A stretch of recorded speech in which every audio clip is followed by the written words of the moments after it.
Chapter 1. The vein of the world. Look at this map. Right here. Between the sun-scorched mountains of Oman and the heavily fortified coast of Iran, lies a stretch of water so narrow, so volatile, and so utterly vital to human civilization, that a single match dropped here would set the entire global economy on fire. It is only 21 miles wide at its narrowest point. But through this tiny, geographic bottleneck flows the lifeblood of the modern world. Every single day, roughly 21 million barrels of oil pass through the Strait of Hormuz. That is 20% of all global petroleum liquids. That is 1/3 of the world's liquefied natural gas. If this strait were to be blocked, even for a week, the consequences wouldn't just be higher gas prices. We are talking about a cascade of catastrophic failures.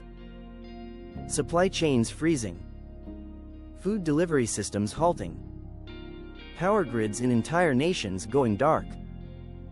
It would trigger a global recession so deep, it would make 2008 look like a minor correction.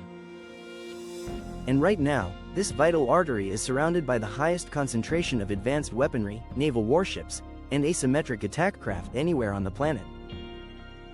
It is a ticking time bomb.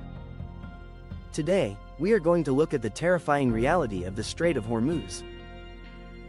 We're going to uncover the secret military strategies designed to shut it down, the billion-dollar megaprojects attempting to bypass it, and what exactly happens on day 1, day 7, and day 30 if the worst-case scenario becomes reality. Because the question isn't if the Strait of Hormuz will face a crisis. The question is, what happens when it does? Chapter 2. The geographic nightmare. To understand why the Strait of Hormuz is so dangerous, you first have to understand its geography. Nature did not design this place for massive, quarter-mile-long supertankers. It designed it as a trap. While the strait is 21 miles wide, that number is an illusion. The water in most of that 21-mile stretch is too shallow for massive commercial vessels.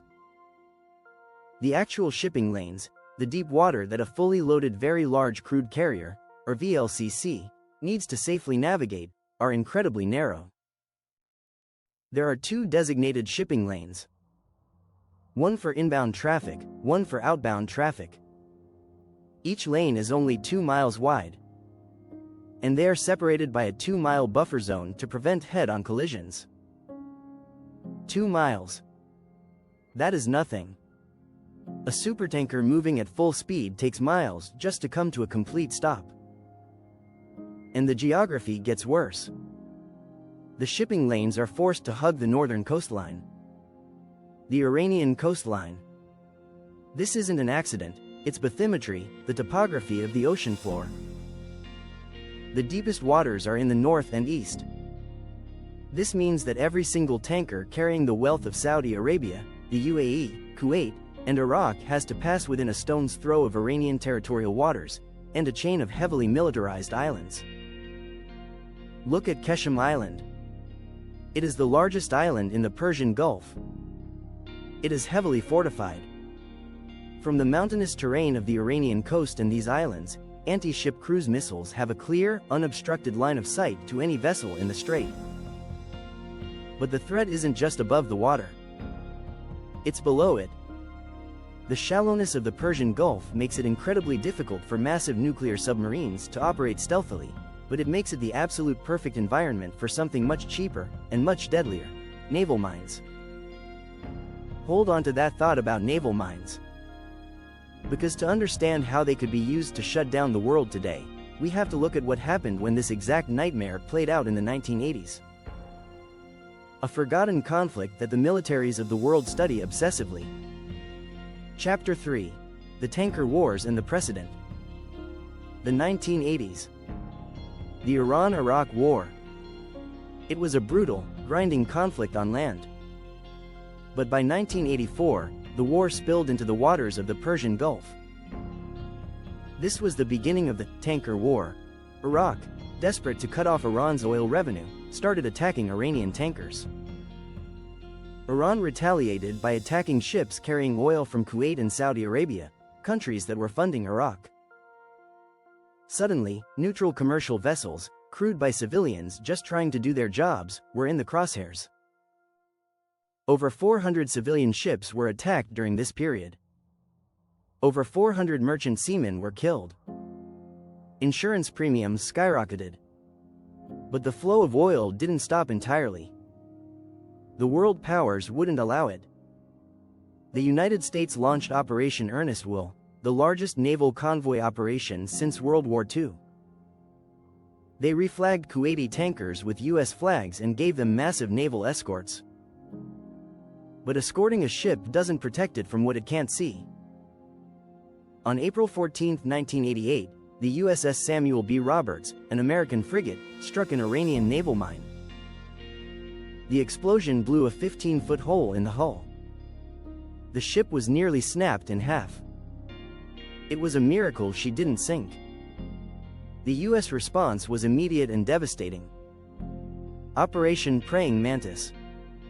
The largest surface naval engagement for the U.S. since World War II.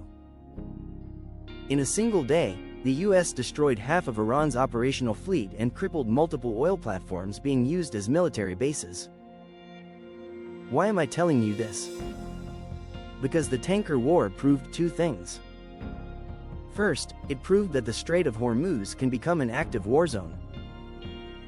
Second, it forced the defending nations to realize they could not win a conventional, toe-to-toe naval battle with the United States. They learned that to control the Strait of Hormuz in the 21st century, they had to change the rules of the game.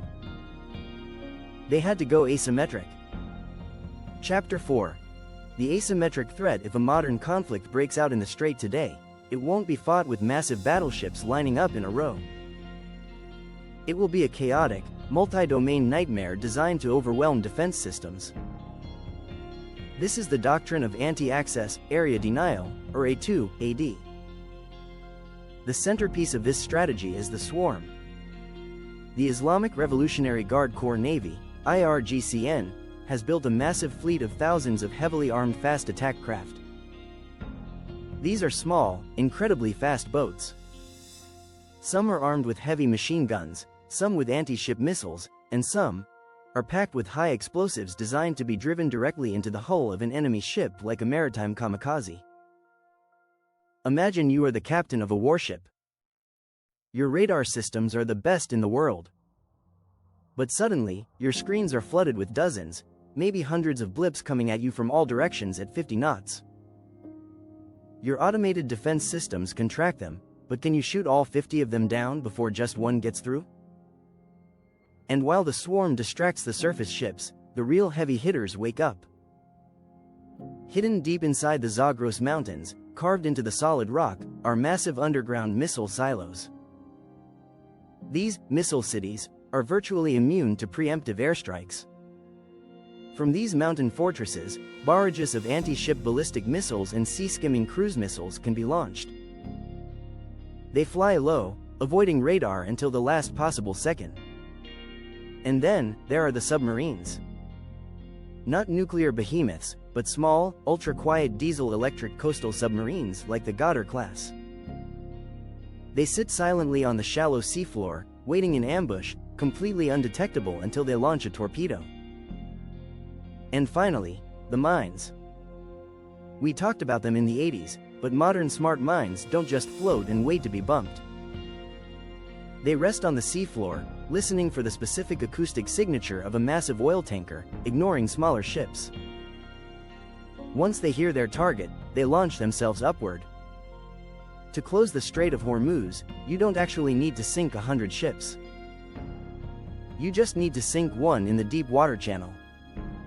If a 1,000-foot-long supertanker goes down in that 2-mile-wide lane, it becomes a multi-100,000-ton roadblock. The strait is closed. The insurance companies instantly revoke all coverage for any ship entering the Gulf. Commercial shipping stops. The trap snaps shut. Chapter 5. The Global Reset. Day 1, 7, and 30. Let's wargame this. A geopolitical crisis boils over. A tanker is sunk. The strait is officially closed to commercial traffic. What happens next? Day 1. Panic. Within minutes of the news breaking, the global price of crude oil skyrockets. Depending on global reserves, we could see oil hit $200 or $300 a barrel almost instantly. Algorithms on Wall Street trigger massive sell-offs in equities. The global stock markets bleed trillions of dollars in value before the closing bell. Day 7. The physical reality sets in. The world relies on just-in-time delivery. Refineries in Asia, which take 70% of the oil flowing through Hormuz, begin to issue warnings. The strategic petroleum reserves in the US, China, and Europe are tapped, but it's a band-aid on an arterial bleed. At the pump, prices have doubled, maybe tripled. But it's not just your car. Aviation fuel spikes. Airlines cancel flights, grounding fleets because the fuel costs more than the ticket revenue. The price of diesel explodes. And remember, everything you buy, from food to medicine to electronics, is transported by diesel trucks and diesel-burning cargo ships. Day 30. The Great Disruption. If the strait remains closed for a month, we enter uncharted territory. The global supply chain begins to fracture. Food prices soar due to the cost of fertilizer, derived from natural gas, and transport. Factories in Asia, starved of energy, shut down. Tech manufacturing halts. The cascading effects trigger widespread job losses. Developing nations, unable to afford the astronomical energy prices, experience rolling blackouts. Governments face immense domestic pressure to intervene. The world is effectively held hostage by a 21-mile stretch of water. Chapter 6. Engineering a way out. Knowing this apocalyptic scenario, the oil-producing nations haven't just been sitting on their hands. They are trying to engineer a world where Hormuz doesn't dictate their survival. They are trying to bypass the choke point. Saudi Arabia built the massive East-West pipeline, a 745-mile megaproject that takes oil from the Persian Gulf, straight across the desert, to the Red Sea, completely bypassing Hormuz. The UAE built the Habshan-Fujairah pipeline, pumping crude directly to the Gulf of Oman, past the deadly bottleneck. But here is the terrifying reality. It's not enough. Even if these alternative pipelines were running at absolute maximum capacity, they can only handle a fraction of the 21 million barrels that flow through Hormuz every day. The sheer volume of liquid energy required by the human race cannot be squeezed through a few steel tubes in the desert. We are completely, inexorably reliant on the ships. The only true bypass is the energy transition. The great restoration of our energy grid. A post-carbon world where the geopolitical leverage of a geographical choke point is neutralized by domestic renewables and next-generation nuclear power. But that transition is decades away from fully replacing the sheer density of Middle Eastern crude. Until then, we are vulnerable. Chapter 7. The standoff. The Strait of Hormuz is a paradox. It is the most dangerous water on Earth, yet it is currently peaceful. Why? Because the concept of mutually assured economic destruction keeps it open. The nations that could close it rely on the revenue from it just as much as the world relies on the oil. It is a Mexican standoff with the global economy held in the crossfire. But standoffs rely on rational actors. They rely on cooler heads prevailing in times of intense crisis. History shows us that rationality isn't always guaranteed. The world is changing.